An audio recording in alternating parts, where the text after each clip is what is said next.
Ratnakar Ausekar YouTube channel मध्ये मी सर्वांचं स्वागत करतो।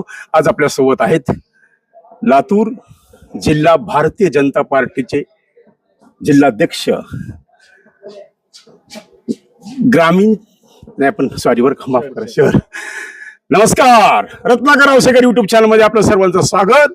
लातूर शहर भारतीय जनता पार्टीचे जिल्हाध्यक्ष श्री अजित पाटील कव्हेकर, एक तरुण तडफदार। अजित साहेब, फार मोठी जबाबदारी आपल्यावर कारण शहराचे आपण जिल्हाध्यक्ष आहेत आणि लातूरच्या महानगरपालिकेवर तर आपल्याला झेंडा फडकवावाच लागणार आहे। काय देवेंद्र भाऊ फडणवीस यांची सभा लातूरला झाली आणि एक विकासात्मक धोरण त्यांनी लातूरच्या वातावरणच बदललं असं मांडलं आणि ते वातावरणच बदलून गेलं। त्यांची सभा झाली आणि पूर्ण भाजपमय वातावरण सध्या लातूर शहरामध्ये झालेलं आहे। आणि हे तुम्ही सामान्य माणसाला विचारलं तरच फरक स्पष्ट आहे की देवेंद्र भाऊंनी भाजपचं जे विजन लातूरला दिलं त्याच्यात विकास विकास आणि फक्त विकास आहे। बरोबर आहे। त्याच पद्धतीनं दुसऱ्या बाजूला काँग्रेस काय देते, काय कुठला इनिशिएटिव्ह आहे, कुठला प्रोजेक्ट आहे, कुठलं विजन आहे, याच्या संदर्भात मला वाटते फार काँग्रेस देते ना। 30 वर्ष झाली तर जे नवं ते हवं लातूरला हवं देते ना काँग्रेस। जे आम्ही ते ऐकून आमच्या डोक्याची केस गेली, जे नवं ते हवं लातूरला यावं, कधी येणार आहे? बरोबर। हेच प्रश्न तमाम लातूरकर विचारतायत की एवढे पोस्टर लावले त्याच्यावरती तुम्ही जसं म्हणतायत तशा डायलॉग बाजीनं तिथं त्यांनी मांडणी केली की जे जे हवं ते लातूरला हवं। पण लातूरकर विचारतायत की बाबा आपण काय केलं ते सांगा आणि काय करणार आहात ते सांगा। हे असे नुसते डायलॉग पोस्टरवर लावून मत गोळा करायचा कार्यक्रम। या सुलभ शौचालय सुद्धा संभाजीराव पाटील पालकमंत्री झाले तेव्हा झाले लातूर शहरामध्ये। बिलकुल, तुम्ही असं बघितलं असेल की देवेंद्र भाऊ भाषणात काय म्हणाले, अमृत जल योजना त्याची दुसऱ्या टप्प्यातली त्या ठिकाणी घोषणा केली, Marathwada rail coach factory, Marathwada water grid. आता आपल्या लातूर शहरामध्ये जिल्हा रुग्णालयाचा प्रश्न असेल, विभागीय क्रीडा संकुलाचा प्रश्न असेल, आता भुयारी गटारीचं काम त्या ठिकाणी चालू आहे। हे कोण केलंय? बरोबर, हे कोण केलंय? भाजपनं, हे भारतीय जनता पार्टीने केले। आणि दुसरीकडं लातूरचे स्थानिक आमदार 15 वर्ष झाले आमदार आहेत, ते आपल्या भाषणामध्ये काय विजन देत आहेत। आणि म्हणून फरक स्पष्ट आहे। भाजप म्हणजे विकास आहे, भाजप म्हणजे विजन आहे। किती जागा येतील वाटतं तुम्हाला?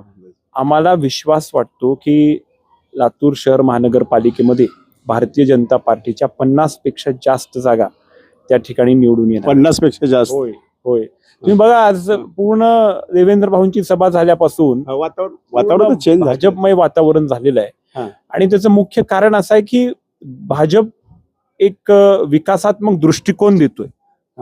आणि मी जसं तुम्हाला 10 प्रोजेक्ट सांगू शकतो, असं काँग्रेस पक्ष काय सांगू शकतो? प्रोजेक्ट वगैरे आता हे आम्हाला सगळं आता लातूरकरांना सगळं पाठ आहे।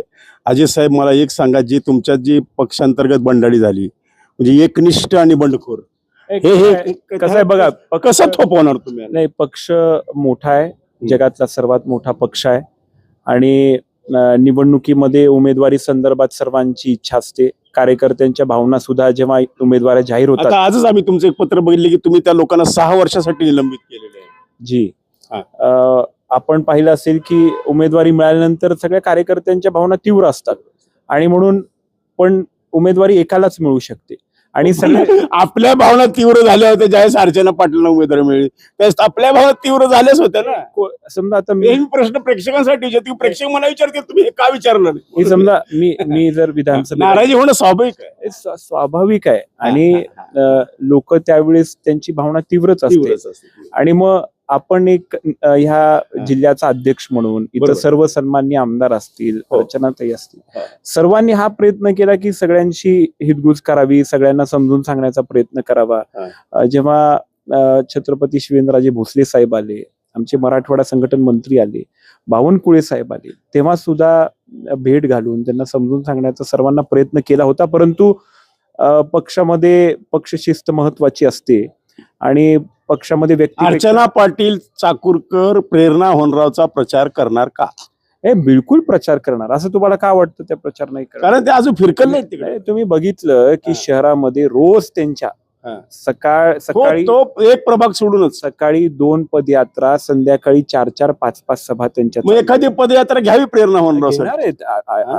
एक बिलकुल एक घेणार. आपण जिल्हाध्यक्ष म्हणून त्याला विनंती करणार का? विनंती नाही, आम्ही सर्वांना त्या ठिकाणी सगळ्यांचा शेड्यूल बनवलेला आहे. हा. कोण कुठं जाणार आहे त्याची रचना केलेली आहे. हा. आता आज लातूर शहरामध्ये 5 सभा आहेत, उद्या जवळपास 12-13 सभा पूर्ण शहरभरामध्ये सर्व नेत्यांच्या सर्व वेगवेगळ्या ठिकाणी होणार आहेत. आणि म्हणून अजिबात किंतु परंतु ठेवू नको नका. ना? सगळेजण एक दिलानं एक दिवस. ताकदीनं सर्वजण भारतीय जनता पार्टीच्या उमेदवारांचा प्रचार करा. महापौर भाजपचाच बनणार.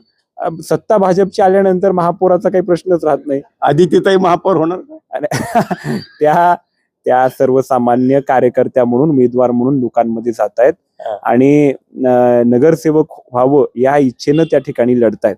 आता हे बाकीच्या सगळ्या ज्या गोष्टी असतात ते त्याच्यावर वक्तव्य करणं उचित राहणार नाही. नाही, पण बाहेर लोकांचे की अजितनं आणलेला उमेदवार म्हणजे तो कदाचित उद्या महापौर पदाचा दावेदार होऊ शकेल.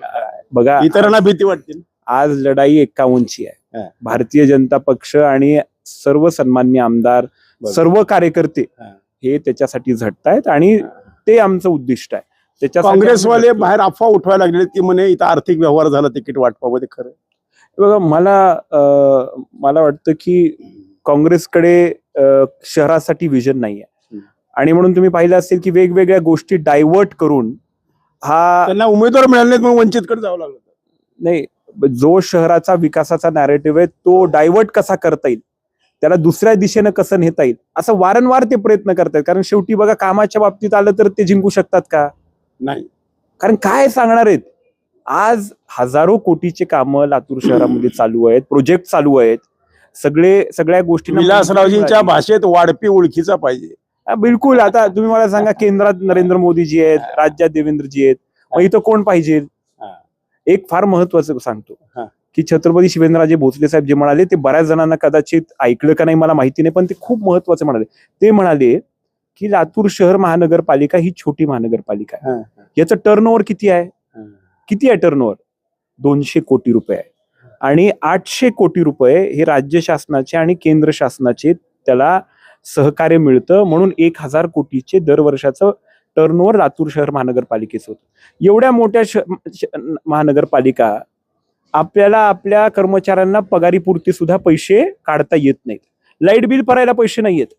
मग तुम्ही मला सांगा, इथं कोणाची सत्ता यावी लागेल तर आपल्याला राज्यातून जास्त सहकार्य मिळेल, तर आपल्याला केंद्रातून जास्त सहकार्य मिळेल.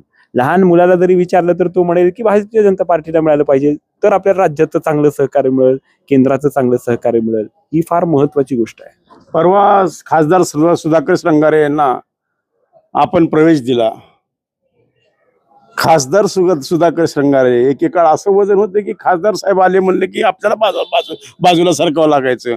आता तुमच्याच हाताने त्यांना प्रवेश द्यायची नामुष्की यावी की खासदारावर, याची चर्चा लातूरमध्ये फार वाढली. नाही बघा, खरं सांगतो, नाही, भारतीय जनता पार्टीमध्ये एक संघटनात्मक रचना, कमीत कमी आमदारच्या असतं तरी त्यांचं नाही, भारतीय जनता पार्टीच्या आम्हाला आमचं कामच आहे तुमच्यात भांडण लावणे, खोड्या लावून देणे, खोड्या काढणे. त्याच्याशी आमची मुलाखत कोण बघणार आहे? बरोबर. भारतीय जनता पार्टीमध्ये प्रदेश स्तरावरती एखाद्याला प्रवेश द्यायचा असेल तर कोण देतं? जिल्हाध्यक्ष, प्रदेशाध्यक्ष. राष्ट्रीय स्तरावरती कितीही मोठा नेता असू द्या, कितीही मोठा नेता असू द्या, त्यांना नरेंद्र मोदीजी प्रवेश देतात का? नाही. कोण प्रवेश देतं? इथं राष्ट्रीय अध्यक्ष प्रवेश देतात. भारतीय जनता पार्टी ही कॅडर बेस्ड पार्टी आहे, संघटनात्मक दृष्टिकोनातून त्याची रचना आहे. आणि म्हणून जसं देशामध्ये ज्या पद्धतीने काम होतं, राज्यामध्ये काम होतं, तसंच इथं संघटनात्मक दृष्टिकोनातून जिल्हाध्यक्ष सर्वोपरी असतो. आणि म्हणून प्रवेश घ्यायचा असेल तर तो जिल्हाध्यक्षांच्या माध्यमातूनच होतो. पायरी चढतच वर जावं. म्हणूनच लागले, कामाला लागले श्रंगारे साहेब. लागले ना. आजच त्यांच्या कॉर्नर बैठका आहेत. आज त्यांनी पदयात्रा सुद्धा केलेली आहे. उद्यापासून त्यांच्या 2 दिवसामध्ये नक्कीच काही फायदा होईल श्रंगारे. होतच असतो. बघा, त्यांनी काँग्रेस पक्षामध्ये जाण्याचा जरी चुकीचा निर्णय घेतला होता आणि त्यांच्याकडून चूक जरी झाली असली ते स्वतः मान्य करतायत, परंतु आज भारतीय जनता पार्टीचा एक कार्यकर्ता म्हणून लगेच ते कामाला लागलेत. आणि त्यांनी जे काही काम त्यांच्या काळामध्ये केलं असेल, ज्यांना काही सहकार्य केलं असेल, विकासात्मक कामं केली असतील, ते आपण पुसू टाकू शकत नाही. त्याला आपण मान्यच करावं लागेल. आणि म्हणून फक्त पक्षांतर केल्या कारणानं त्यांचं सगळं संपुष्टात आले असं म्हणणं योग्य ठरणार नाही. ते गवंडी काम करून इथपर्यंत आलेला कार्यकर्ता आहे. त्याला इतका काय अजित साहेब पुढचं व्हिजन काय लातूर शहराच्या मी मध्ये? म्हणालो की एक सुंदर असं लातूरचं विजन आहे की सुरक्षित लातूर झालं पाहिजे. आपल्याला पूर्ण लातूर भरामध्ये सीसीटीव्हीचं जाळं उभं करायचंय आणि महिलांची सुरक्षा आपल्या प्राधान्याने बघायची. आज भुयारी गटारीचं काम चालू आहे, ते पूर्णत्वास नेऊन आपल्याला स्वच्छ लातूर करायचंय. बघा तुम्ही कोपऱ्यामध्ये जावा, नाल्यात तुंबल्या आहेत, आळ्या आहेत नाल्यांमध्ये, आरोग्याची समस्या आहे. त्याला 350 कोटी भारतीय जनता पार्टीनं देऊन आता भुयारी गटारीची योजना चालू आहे. खड्डे पडले असतील पण कशासाठी चालू आहे? खड्डे तात्पुरते उपचार आहे. त्याचं सुद्धा काँग्रेसवाले भांडवल करायला लागले. नाही, त्याला पर्यायच नाही ना. त्यांना पर्यायच नाहीये, त्यांना देण्यासाठी काही नाहीये. ते फक्त भारतीय जनता पार्टीच्या कामांवरती बोटं ठेवू शकतात, पण ते काय करणार आहेत हे सांगू शकत नाही, किंवा त्यांनी काय केले हेही सांगू शकत नाही. त्याच्यामुळे त्यांचं भांडवल एवढंच आहे की ह्यांनी जे काम करतायत, भाजप जे काम करते त्याच्यामध्ये चुका कसा दुबार मतदानावर निवडून आलेत. मुस्लिम दुबार 20,000 मतदार आहेत. दुबार मतदानावर निवडून आलेत आणि इतक्या छोट्या फरकानं भारतीय जनता पार्टीची सीट गेली आहे. आणि त्याच्यामुळं भारतीय जनता पार्टीची आता प्रचंड मोठी ताकद शहरामध्ये आहे. तुम्ही बघताय काय वातावरण आहे. त्याच्यामुळे असल्या काही गोष्टी आम्ही एंटरटेन करत नाही. मग आम्हाला 16 तारखेला मिठाई वगैरे तयार हो बिलकुल, म्हणजे भारतीय जनता पार्टीचा मोठा विजय 16 तारखेला. लाडूंची तयारी केली, लाडू बनवायची सुरुवात करा. नाही, भारतीय जनता पार्टीचा मोठा विजय 16 तारखेला होणार आहे. जल्लोष साजरा होणार लातूरमध्ये. विजय झाल्यावर जल्लोषच होणार. 51 सीटचा जो विजय आहे, 51 सीटचं जे आमचं आपलं उद्दिष्ट 51 पार आहे. 51 पार जेव्हा जाऊ तेव्हा मोठ्या फरकानं आम्ही मोठ्या पद्धतीचा जल्लोष होणारच आहे. आणि तुम्ही सामान्य नागरिकाला विचाराल, तो सुद्धा हेच म्हणतोय की भाजपचं वातावरण अतिशय चांगलं आहे आणि पर्याय नाही विकास. लातूरमध्ये प्रत्येक जण म्हणतो, काय म्हणतोय लातूर, कमळ कमळ कमळच म्हणतोय. बिलकुल. अजित साहेब, तुम्ही आम्हाला वेळ दिला एवढ्या व्यस्त शेड्यूल मधून, त्याबद्दल आमचं चॅनल तुमचं नक्कीच आभारी आहे. आणि अतिशय दिलखुलासपणे तुम्ही, कदाचित आमचे प्रश्न काही थोडे गुगले असतात, पण त्याला सुद्धा तुम्ही चांगलं उत्तर दिलं, त्याबद्दल मी आपला आभारी आहे. धन्यवाद.